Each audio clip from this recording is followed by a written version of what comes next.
But first, speaking of brilliant Hollywood films, remember the harrowing movie 12 Years a Slave, Steve McQueen's multi-award-winning 2013 movie which stunningly captured the depravity, the inhumanity, the unjustness, and the pure evil of the slave trade. God damn you, I thought you knowed something. I did as instructed. If there's something wrong, it's wrong with the instruction. You goddamn black strip your clothes. Strip. That movie, 12 Years a Slave, highlighted above all the role racism played in this vile trade. The protagonist of the movie is a free man when he is drugged and kidnapped and subject to unbelievable cruelties because of the colour of his skin. Indeed, if you ask any school kid today what led to the slave trade, they will tell you without hesitation that it was racism that was to blame. But was it? In a fascinating article in The Guardian yesterday, Donna Ferguson writes that in 1938, a brilliant young black scholar at Oxford University wrote a thesis on the economic history of the British Empire, and he challenged a major claim about slavery that it had been defining Britain's role in the world for more than a century. As one report said, when Williams published Capitalism and Slavery in 1944, it ignited a firestorm of applause and fury alike. The book made three controversial claims, two of which have been eagerly embraced by the left ever since. Williams claimed that slavery fueled British industrial development and therefore that slavery was the foundation not only of British capitalism, but of all capitalism, capitalism as a whole. You can just hear the lovies squealing in delight about that concept. But it was Williams' conclusion that England's retreat from the slave trade in 1807 and the banning of slavery in 1833 was not due to Anglican morality or the Christian humanitarianism of the abolitionist movement, but rather it was due entirely to naked economic self-interest. And that's what upset so many people and why his book remained unpublished for decades. Eric Williams' argument was that after having created the sugar monopoly in the West Indies through slavery, British industrialists later found they needed to destroy that monopoly, and the only way they could do so was by getting rid of its underpinning economic advantage, slavery. So they did just that. Under this thesis, British economic self-interest, i.e. naked capitalism, is what freed the slaves. Not sure the lovies would get so excited by that one. But it was Williams' other, almost offhand comment that is in today's woke world of identity politics and critical race theory the most intriguing. Because Eric Williams, who went on to become, by the way, the founding father as well as the first Prime Minister of Trinidad and Tobago, Eric Williams was adamant that slavery had produced racism, not vice versa.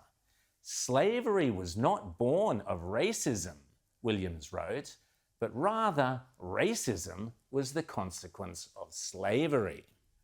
This thinking is, of course, anathema to the left, who love the idea of permanent victimhood due to the colour of your skin and due to inherent toxic white racism.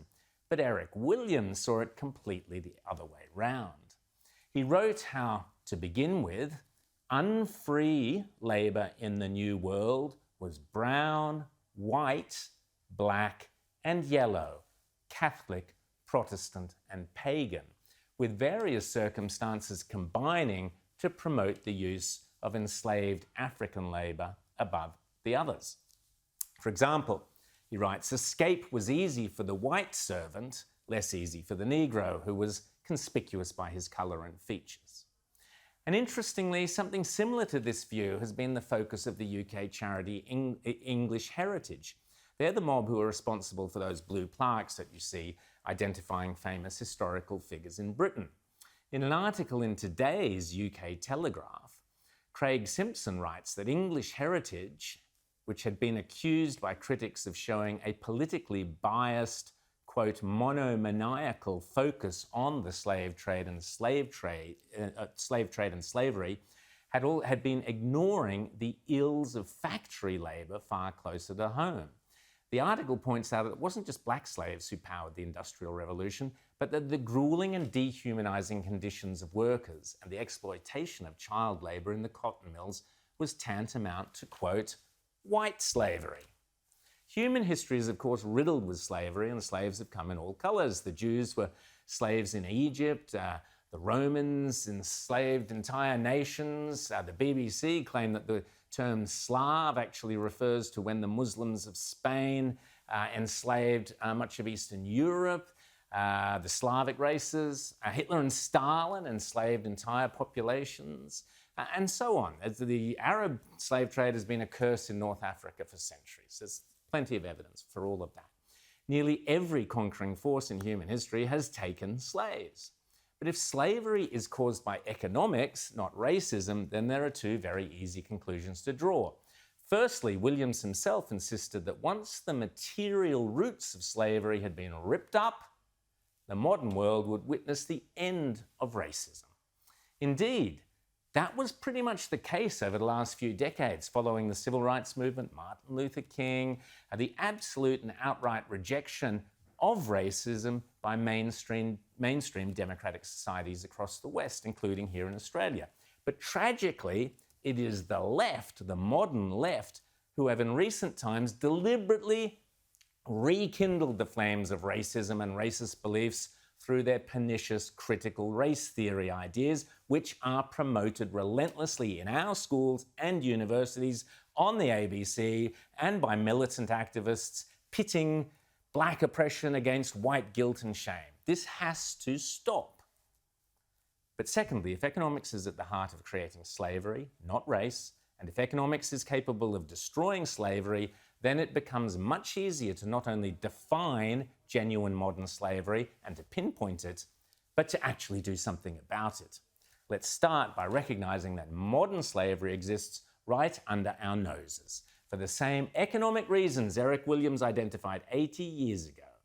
It's there every time we switch on our latest electronic gizmo or wear that latest faddish product that has come from those multinational companies who rely on the Uyghurs and other slave-like factories in communist China to produce their goods.